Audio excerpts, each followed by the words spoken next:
बिस्मिल्लाहिर्रहमानिर्रहीम। अस्सलाम वालेकुम। आपका दोस्त सलमान हैदर। दुआ है उस परवरदिगार से कि उसने आपको और आपके अहले खाना को अपनी हिफ्ज़ो अमान में रखा हुआ। अहम तरीन खबरों में से एक खबर यह है कि एफआईए ने बड़ी मेहनत करके पूरा वीकेंड लगा के, जी हाँ, सैटरडे और संडे लगा के, और रात को इलेक्शन कमीशन में अहम तरीन मुलाकातें करके, जिसमें चीफ इलेक्शन कमिश्नर भी शामिल था, जो पिछले व्लॉग के अंदर मैंने आपको डिस्कस कर चुका हूं, उसका एक समर निकाला है। 2 बेनामी अकाउंट्स इमरान खान साहब के ढूंढ निकाले हैं। एक तो हैं भी बेनामी, दूसरा इमरान खान के दस्तखत भी हैं। वो ये बता रहे हैं ये अकाउंट कैसे बनाए हैं और इसमें किस किस की मदद इनको मिली है, उससे मुतलिक मैंने आपको बताया। जबकि स्टेट बैंक भी इनका अपना है, ये ध्यान में रखना आपने, और नेशनल बैंक भी इनका अपना है। उसकी कुछ डिटेल्स हैं, वो मैंने आपको बतानी है। फवाद चौधरी साहब की सुबह मैंने आपको बताई थी और हमारी ही ब्रेकिंग थी कि फवाद चौधरी साहब ने कह दिया था, लुब्बे लुबाम उनका ये था कि जो बनी गाला की तरफ देखेगा ना, उसका पंजाब में गाल लाल कर देंगे। हाँ जी, मैंने आपको ये नहीं बताया, तो जो भी खबर आई है, इस तमाम मामले को एग्जीक्यूट करने वाला कोई और नहीं, खुद फवाद चौधरी साहब ही होंगे। उसकी डिटेल क्या है, फवाद चौधरी साहब को पंजाब में कौन सी जिम्मेदारी मिलने जा रही है, ये भी अहम तरीन चीज़ें जो मैंने आपके साथ डिस्कस करनी है। और उस्मान बुज़दार साहब ने छक्का मारा है लोटों के ऊपर, बल्कि लोटों को किक ही मार दिया, आप कह दें, झटका भी लगाया, लोटे को किक भी मारी है। वो क्या किया उसकी भी डिटेल बतानी है। और वो जो कट्टी शट्टी ना, वो पक्की होने वाली है एमक्यूएम की।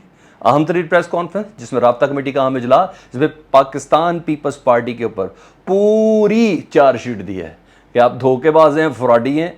अंदर से आपने सिर्फ और सिर्फ इमरान खान की हुकूमत तोड़ने के लिए हमारे साथ रब्ता किया था, और मैं बुला फैसला के मुस्तकबिल के ख्वाब दिखा के, एक मासूम बच्ची थी ना हम लोग, चूचे काके थे ना हम लोग, तो इसलिए आपने हमें फंसा दिया। और अब हम राब्ता कमेटी अपना बड़ा अहम फैसला करने जा रही है, उसकी भी डिटेल आपको बतानी।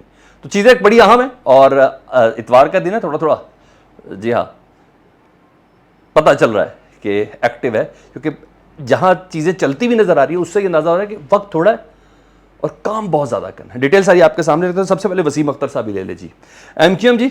उन्होंने प्रेस कॉन्फ्रेंस की है। उन्होंने कहा पीपल्स पार्टी अपने वादों पर नजरसानी करे, वो नजरसानी करती हुई नज़र नहीं आ रही। जानबूझ के जिस कॉन्ट्रैक्ट के थ्रू हमें इमरान खान से कट्टी करवाई गई थी, उन्हीं चीज़ों के ऊपर दोबारा करें। आपने हमसे वादा किया था कोटे के हवाले से 40% कोटा नाजायज़ है। आपने हल्का बंदियाँ सही करने के हवाले से बात की थी, हल्का बंदियों पर अभी तक आपने किसी किस्म का कोई काम नहीं किया। आपने कहा हम आपके साथ होंगे, और ना ही मरकज़ में किसी ने हमारे सिलसिले में साथ दिया है। सिर्फ और सिर्फ अपना मतलब निकालने के बाद हमें साइड पे कर दिया गया है। उन्हें कहा ऐसी हल्का बंदियाँ की गई हैं जिससे एमक्यूएम को नुकसान पहुंच रहा है। तो ये वो बातें, वो इशारे हैं जिससे एमक्यूएम अपने फैसले करने में नहायत आज़ाद है। और जो अपनी पार्टी से मुतल्लिक था, जो नाराज़ थे किसी के कहने पर, वो वापस भी आ गए। डेफिनेटली फारूक सत्तार और दूसरे जो ग्रुप्स हैं हकीकी, जिनसे मुतल्लिक मैं बहुत पहले भी आपको बता चुका हूँ, एट लास्ट इन्होंने आना है, तो उससे मुतल्लिक भी इन्होंने दिया। तो ये सारे मिलकर एक ही झटका देंगे मौजूदा हुकूमत यानी इत्तेहादियों को। साथ साथ उन्होंने कहा कि जाली डोमिसाइल के ज़रिए पीपल्स पार्टी जाली डोमिसाइलों के ज़रिए हैदराबाद और कराची के शहरी इलाकों के अंदर नौकरियां दे रही है। कहते ये तमाम चीज़ें जो हमें जिस मुआहदे के अंदर शामिल किया गया था, उसकी वायलेशन है। लाएमल इख्तियार करने के लिए राब्ता कमेटी बहुत जल्द अपना इजलास बुला के सामने करेगी, और हम अपने मुस्तकबिल का फ़ैसला खुद करने जा रहे हैं। कोई और नहीं है, सीनियर रहनुमा है वसीम अख्तर पीपल्स पार्टी के, जिन्होंने कुछ देर कबल प्रेस कॉन्फ्रेंस की है। और पता चल रहा है अंदर से ही ये ढोलकियाँ हल्की हल्की बजना शुरू हो चुकी है, बल्कि नहीं, काफ़ी ज़ोर की बज रही है। हाँ, आप और मेरी समातों तक बात नहीं पहुँच रही। कहा जा रहा है ये अशरा मुहर्रम 10 मुहर्रम गुजार के रोज़ मंगल, या मंगल 10 मुहर्रम होगा तो बुध या जुमरात को को बड़ी बड़ी ब्रेकिंग न्यूज़ आपको इधर लंदन से, इधर कराची से, इधर इस्लामाबाद से, और इधर लाहौर से, जी हाँ, यहाँ से आने का बहुत इम्कान है, बुध या जुमरात। तो यहाँ तक तो मेरे पास इत्तलात है। तो मैंने आपको ये बताना था। दूसरा, एफआईए ने जी जो पूरी ताकत लगाई, उस ताकत से पहले आपको मैं एक चीज़ बताना चाहता हूँ। काजी एंड काजी लॉ एसोसिएट्स के थ्रू साबिक वज़ीर आला पंजाब और इस वक्त पार्लिमानी लीडर पाकिस्तान तहरीक इंसाफ के उस्मान बुज़दार साहब ने डेफिमेशन का नोटिस भेजा है एक अदद लोटे को, फीमेल लोटा है, उज़मा कारदार साहबा को। उज़मा कारदार ने इल्ज़ाम लगाया था इनके ऊपर कि फ़राह खान, बुशरा बीबी, इनके साथ मिलके उस्मान बुज़दार ने ट्रांसफ़र पोस्टिंग के चक्कर में या ज़मीनों के अलाटमेंट के चक्कर में अच्छे खासे काम किए, और इन में से किसी बाकायदा चैनल को, जियो न्यूज़ को इंटरव्यू दिया था उन्होंने। उसके बाद क्या हुआ, उस्मान बुज़दार साहब ने इसकी तफसील मांगी 2 बार कि जी मेरे पहले जो इल्ज़ाम लगाए उसकी हमें डिटेल थोड़ी बता दें ताकि हमें भी पता चले हमने क्या किया, और कोई जवाब नहीं आया। अब बाकायदा कानूनी तरीका कार आजमाया गया जी, और हर जाने का नोटिस भेजा है। उन्होंने कहा 30 दिन के अंदर अंदर माफ़ी मांग लें, नहीं तो हर जाने के लिए आप तैयार हो जाएं। तो उस्मान बुज़दार साहब, ये सबसे पहला कानूनी हिस्सा है, और इस हर जाने का बड़ा धचका होता है सर, जिन्होंने रिसीव किया हो ना, ये हर जाने जवाब देना पड़ता है।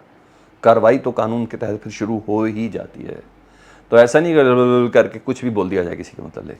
तो ये हर जाना के नोटिस से अंदाज़ा हो रहा है कि नहीं, बात ऐसे नहीं, क्योंकि इससे पहले फ़राह खान साहबा नोटिस कर चुकी हैं, एंटी करप्शन की डीजी को कर चुकी हैं। तो ये तमाम चीज़ें बड़ी मैटर करती हैं, तो आसान कदम है। मैं इसको उस्मान बुज़दार साहब की जानिब से कहूँगा, जो उन्होंने कहा इस तरह के लोटों की ज़रा ज़ुबान बंद हो ना, क्योंकि अब इनका मुस्तकबिल तो है ही नहीं, कहीं भी कोई मुस्तकबिल नहीं है इन लोटों का, ज़िंदगी भर के लिए ख़त्म है। हाँ, इनकी औलादें चला दें किसी और तरीके से आ जाए तो आ जाए, इनका मुस्तकबिल तो इमरान खान साहब ने मुकम्मल अंधेरे के अंदर दाखिल कर दिया। अब आ जाऊँ जी, FIA ने जो पूरी ताकत लगाई है जी, और ख़बर ये है कि 2 बेनामी अकाउंट्स निकालें। एक तो बेनामी कह रहे हैं खुद ही ये अपने ज़राए से खबर खुद देते हैं, मैं आपको पहले बता दूँ जो मैं आप तक पहुँचा रहा होता हूँ जब इस तरह की खबर हो रही हो। उन्होंने कहा दस्तखत इमरान खान के हैं, ठीक है जी। 2011 में ये अकाउंट खुले थे, और ये अकाउंट इलेक्शन कमीशन से छुपाए गए हैं। देखिए ना, काम स्पीड से कर रहे हैं, काम स्पीड से कर रही है FIA, क्योंकि FIA की ये फाइंडिंग है। पूरी ताकत लगा के उन्होंने ये लगाए हैं, और उन्होंने कहा इलेक्शन कमीशन से छुपाए गए हैं, कि पूरी ग्राउंड बनाने की कोशिश की जा रही है इमरान खान साहब को थोड़ा सा ब्रेक करने के लिए। क्या देता हूँ उनको, गिरफ्तारी के लिए, कोई माहौल बनाने के लिए, कोई ऐसी जगह, कोई ऐसा लेवल बराबर हो जाए क्राइम्स का, कोई जराइम का, कोई इल्ज़ामात का कोई लेवल ऐसा बराबर हो जाए। ये बेसिकली उसकी कोशिश है, क्योंकि कल रात की जो मीटिंग थी ना इलेक्शन कमीशन में, चीफ इलेक्शन कमिश्नर और दोनों मेंबरान की, जो अचानक से तमाम अमले को बुला के नए कागजात बना के क्रिएट करके या जो कुछ भी करके FIA को जो दिए गए हैं, वो मैंने आपको बोला है, आपने जहन में रखना है, वेडनेसडे, थर्सडे, बुध, जुमरात आपको बड़े बड़े धमाके आने हैं। हाँ, कुछ इनकी अपनी बोंगियाँ भी होंगी, लेकिन आने हैं धमाके, keep it in your mind. तो ये करने जा रहे हैं। और अब आज उस बड़ी खबर, मैंने सुबह आपको खबर दी थी, और वो डेफिनेटली प्रेस कॉन्फ्रेंस भी आ गई थी फिर फवाद चौधरी साहब की, कि फवाद चौधरी साहब ने प्रेस कॉन्फ्रेंस में जो बातें की थी वो कतई गीदड़ बबकियानी थी, कि GIT बना रहे हैं 25 मई पे, और सानिया मॉडल टाउन दोबारा खुलने जा रहा है, और GIT के सामने राना सनाउल्लाह को पेश होना होगा, अता तारड़ को पेश होना होगा, और मलिक अहमद ख़ान वज़ीर कानून जो थे साबिक, इनको पेश होना होगा 25 मई के बाद। क्या, जिसमें बच्चों की गिरफ्तारी है, लोगों के घरों के अंदर यास्मीन राशिद के साथ मारपीट, सड़कों पे जो लोगों को मारा, रावी के पुल पर जिस तरह पाकिस्तान तहरीक इंसाफ के कारकुन जो इकबाल टाउन का था उसको पुल से गिरा के मारा गया, और उसके बाद दीगर चीज़ें अटक पुल के ऊपर, फिर इस्लामाबाद रावलपिंडी के हदूद में, पंजाब के हदूद में, जो जहाँ खानियाँ, गुजरांवाला, जहाँ जो होता रहा है, उन सब के ऊपर ना वो GIT बनी है। तो राना सनाउल्लाह साहब से मुतल्लिक़ उन्होंने ये भी कहा कि जब से ये मामला सारा हुआ है, आपने फैसलाबाद का भी चक्कर नहीं लगाया, तो जो धमकी थी वो महज धमकी नहीं है जी। खबर मैं आपको दे रहा हूँ जी, फवाद चौधरी साहब को एक बड़ी अहम तरीन ज़िम्मेदारी मिलने वाली है जी पंजाब में।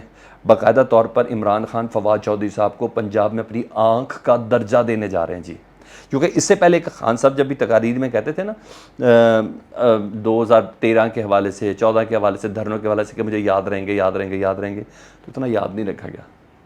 तो खान साहब ने अब कहा कि ये सारे लोग मेरे समझ में, जिसने मेरे साथ जो सलूक किया, पार्टी के लोगों को मारपीट जिसके साथ किया, तो इन तमाम खान साहब की गुफ्तगू को एग्जीक्यूट करने के लिए पंजाब में जिस शख्स को नॉमिनेट किया गया है वो फवाद चौधरी साहब का मुस्तकिल पड़ाव लाहौर के अंदर ही होगा जी। और GIT को भी खुद ही मॉनिटर करेंगे। GIT को जो मवाद चाहिए पंजाब से, उसकी एग्जीक्यूशन वो तमाम की तमाम जो है वो फवाद चौधरी साहब उसकी मदद करेंगे जी। इस सिलसिले में जो भी है, एक लाइजॉन का किरदार भी अदा हो सकता है जी। वजारत कानून वो भी मिल सकती है, यानी कोई बड़ी चीज़ है जिससे मुतल्लिक मैं आपको बताने जा रहा हूँ। तो तय ये होगा कि जो बनी गाला की तरफ बेवकूफ़ी करेगा ना, उसका मुँह लाल किया जाता है पंजाब के अंदर, जिस हिसाब से ये सूरत हाल बनती हुई नज़र आ रही है। तो मैं कहा ये अपडेट थी, मैं आपको बता दूं फवाद चौधरी साहब इमरान खान के अहकामात और पार्टी के अहकामात को एग्जीक्यूट करते हुए पंजाब के अंदर नज़र आएंगे। फीडबैक से मुतल्लिक ज़रूर आगा कीजिएगा। अपना बहुत ख्याल रखें। अल्लाहुम्मा सल्ली अला मुहम्मद व आले मुहम्मद।